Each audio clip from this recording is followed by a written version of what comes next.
Au sud-ouest de la Chine se trouve une région nommée Hongre. Ici, les villageois n'oublieront jamais ce médecin malien pratiquant la médecine chinoise. Alors les gens, lorsqu'ils voyaient un lépreux, alors on fuit. Parce que les gens pensaient qu'une fois que tu prends contact avec un lépreux, que tu vas avoir la maladie. Avec notre acte, on les a montré que non, c'est pas ça. J'ai amené toute ma famille dans les villages. Mon premier gosse n'avait que 3 ans. Il a grandi parmi eux. Petit à petit, on a commencé à avoir des changements. En 1997, Diarra Boubacar est arrivé dans la province du Yunnan pour participer à un projet caritatif. L'objectif était d'aider les malades du sida ou de la lèpre au sein des ethnies Han et Yi, dans le comté autonome de Hongre, une région chinoise isolée. Grâce aux efforts faits par cet homme et ses camarades, la situation a pu être considérablement améliorée, mais Diarra Boubacar a constaté un autre problème, une pénurie de personnel médical. Il a alors initié un autre projet pour former des médecins ruraux. Il faut comprendre que ce sont des paysans. Donc les jours, ils doivent aussi travailler dans leurs champs pour vivre. Et en même temps, je dois aussi les enseigner la médecine. Pas seulement la médecine traditionnelle, mais aussi la médecine occidentale. Alors c'était vraiment difficile. Il y a des gens qui sont très très loin sur la montagne. Les moyens de transport, ils n'avaient même pas ça.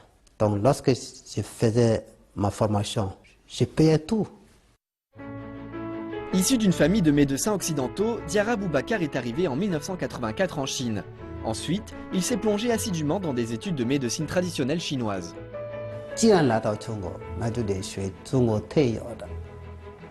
est alors devenu le premier étranger à avoir obtenu un doctorat en médecine traditionnelle chinoise.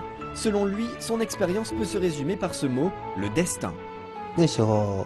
我确实拿到一个奖学金，也是国家给的奖学金，到苏联去学习西医。但是我有点不感冒，后来我就把这个退掉了。我听说他们在找一些年轻的医生去中国，哎，我突然一听起来好像有一个东西，就突然就开始有点兴奋了。我说我去试试。我们教育部办公室主任，他都觉得你是不是疯了？ À ce jour, Diarra Boubacar a formé plus de 3000 médecins ruraux. Ces derniers sont devenus les garants de la santé des habitants de la région.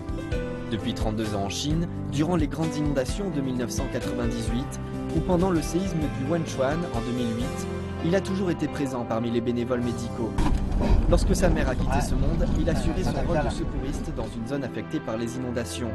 Lorsque son troisième fils est décédé d'une maladie grave, il était en route vers la région de Hongre. Grâce à ses connaissances médicales et à l'affection qu'il porte au peuple chinois, il a pu aider ceux qui en avaient besoin. Ces dernières années, grâce à ses contributions dans l'action caritative, Diarra Boubacar a obtenu la plus haute distinction chinoise dans ce domaine, le prix de bienfaisance de la Chine. Ça peut être un petit acte seulement de reconnaissance envers des centaines de médecins que la Chine a envoyés au Mali. C'est une occasion pour moi, pour le peuple malien, de montrer aussi notre reconnaissance.